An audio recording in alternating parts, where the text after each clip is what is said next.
चंदन चर्चित नीलकलेवर पीत वसन वनमाली।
चंदन यात्रा का पर्व भगवान और भगवान के भक्तों के प्रति आपस का प्रेम का एक संबंध है।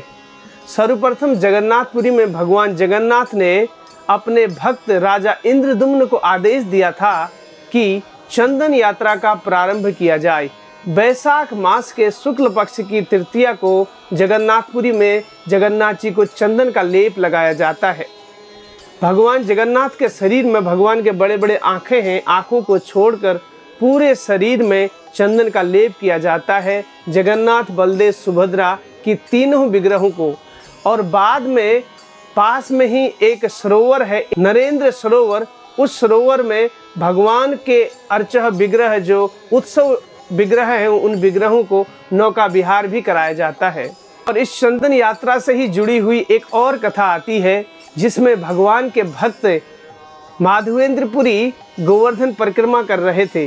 गोवर्धन परिक्रमा करने के उपरांत रात्रि में भगवान गोपाल जी ने उनको स्वप्न में आदेश दिया, आप जगन्नाथपुरी जाकर चंदन लेके आओ, मुझे बहुत गर्मी लग रही है, मेरे शरीर में चंदन का लेप करो।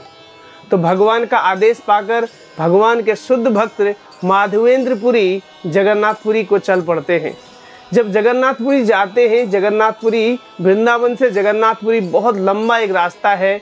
उसमें जब जगन्नाथपुरी के पास ही पहुंचते हैं तो वहां यमुना गांव में गोपीनाथ जी के मंदिर में रुकते हैं, गोपीनाथ जी के दर्शन करते हैं।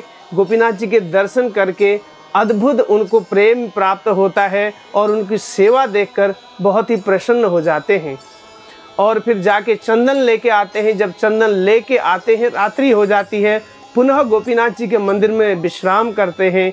गोपाल जी उनको रात्रि में स्वप्न में आते हैं और बोलते हैं कि मैं तुम्हारी सेवा से अत्यधिक प्रसन्न हूँ, आप इतना परिश्रम कर रहे हो, इसलिए मैं चाहता हूँ कि इस चंदन को आप घिस कर, कपूर के साथ मिलाकर घिस कर यही गोपीनाथ जी के विग्रह को लगा दो।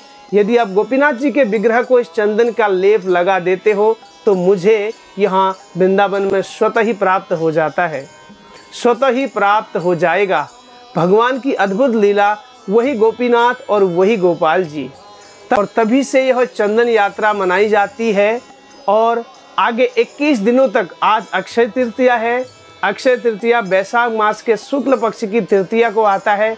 अभी बैसाख मास में बहुत गर्मी होती है, इसलिए भगवान के भक्तों का अब यह भाव है, वास्तव में भगवान को तो गर्मी लगती नहीं है, भगवान को न गर्मी न ठंडी न बारिश कुछ नहीं लगता है, ये कुछ भी प्रभावित नहीं कर सकता है। परंतु भगवान का अपने भक्तों के प्रति जो प्रेम है, सेवा भाव लेने का, और भक्तों का भी भगवान के प्रति सेवा का जो प्रेम का संबंध है, उसके तहत यह चंदन यात्रा मनाई जाती है। और आज से आने वाले 21 दिनों तक यह चंदन यात्रा अर्थात चंदन का लेप भगवान के अर्चह विग्रह को लगाया जाता है।